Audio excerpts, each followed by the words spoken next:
nom de notre association Les Petits Anges, avec lesquels, en termes d'action, nous avons souhaité donner l'accès à l'eau à certaines personnes dans des villages reculés au Sénégal, comme c'est le cas aujourd'hui.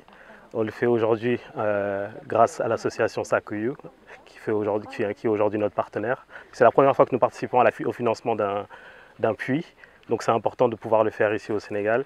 Moi, qui suis d'origine sénégalaise, je connais le Sénégal, mais à travers ce que j'avais l'habitude de le voir en vacances. Et je sais aujourd'hui, à travers mes différentes excursions ou balades à travers le Sénégal et dans les régions, qu'il y a des choses essentielles qui nous paraissent futiles tous les jours en France, qui sont très importants, comme le fait d'avoir accès à l'eau pour boire, se nourrir, faire sa toilette, cultiver.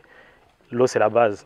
Quand on se rend compte aujourd'hui de la chance qu'on a de l'avoir au quotidien en simplement ouvrir un robinet, je me dis que on se dit avec Laurent et au nom des Petits Anges qu'on ne peut pas, qu'on se doit à notre niveau, chacun à son niveau, de faire des efforts pour que tout le monde puisse en bénéficier. Aujourd'hui, c'est le lancement de ce puits. On espère vraiment qu'il pourra bénéficier à un maximum de personnes. On a constaté qu'il y avait pas mal de villages autour, que les gens ici ont l'air satisfaits de notre démarche. L'essentiel vraiment, c'est qu'on puisse aller jusqu'au bout, qu'on puisse en faire d'autres aussi, parce qu'il y a beaucoup de personnes qui ont besoin. Donc l'idée, c'est vraiment de faire des petits efforts. Comme on dit, la somme des petits efforts donne des résultats d'envergure. L'idée, c'est vraiment que chacun y apporte sa petite pièce pour que tout le monde puisse en bénéficier et que derrière, les populations puissent améliorer leurs conditions de vie.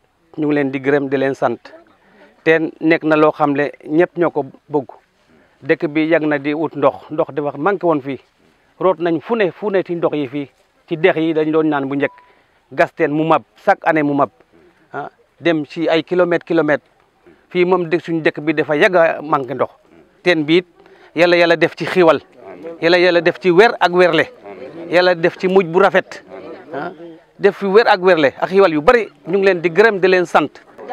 teen bi yéen la ànd ak jàmm ak xiwal ñi indi teen bi yéen la fay may leen li ngeen bëgg ci àddina kontaan nañu trop ci yéen ñoo ngi leen di sant di leen gërëm ndax lii moom xam naa ku ko am rek am nga lépp teen moo njëkk moo mujj yal na leen yàlla fay amuñu teen amuñu machine soqum amuñu machine wol dañuy dox ba tas balaa ñuy am fu ñu wóolu ak fu ñu soqe waaw dañuy takk sa dox ba bugg a dee.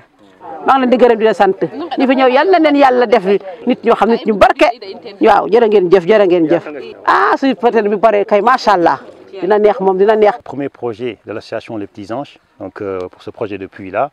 Donc, alhamdoulilah, là on a assisté à ce qu'on appelle le début des travaux, le lancement de ce projet. Donc en fait, là c'est la première vidéo. Nous espérons, Inch'Allah, que ce projet-là, Inch'Allah, Allah subhanahu wa ta'ala va y mettre la baraka pour que ça aille vite et que l'eau soit bonne et abondante. Nous demandons à Allah subhanahu wa ta'ala de bénir l'association Les Petits Anges, qu'il les donne la force de faire beaucoup de puits, beaucoup d'autres actions, uniquement pour venir en aide les populations démunies. Donc Allah subhanahu wa ta'ala de veiller sur vous, d'ici là, dans l'au-delà. Le but, tout simplement, c'est de venir en aide nos frères qui sont dans des difficultés. Donc là, c'est une première. Nous demandons à Allah subhanahu wa ta'ala de vous donner la force de faire d'autres projets. Toujours avec l'association Sakuyu Action pour l'Espoir ou bien d'autres associations. Le but, Inch'Allah, c'est juste d'aider les personnes.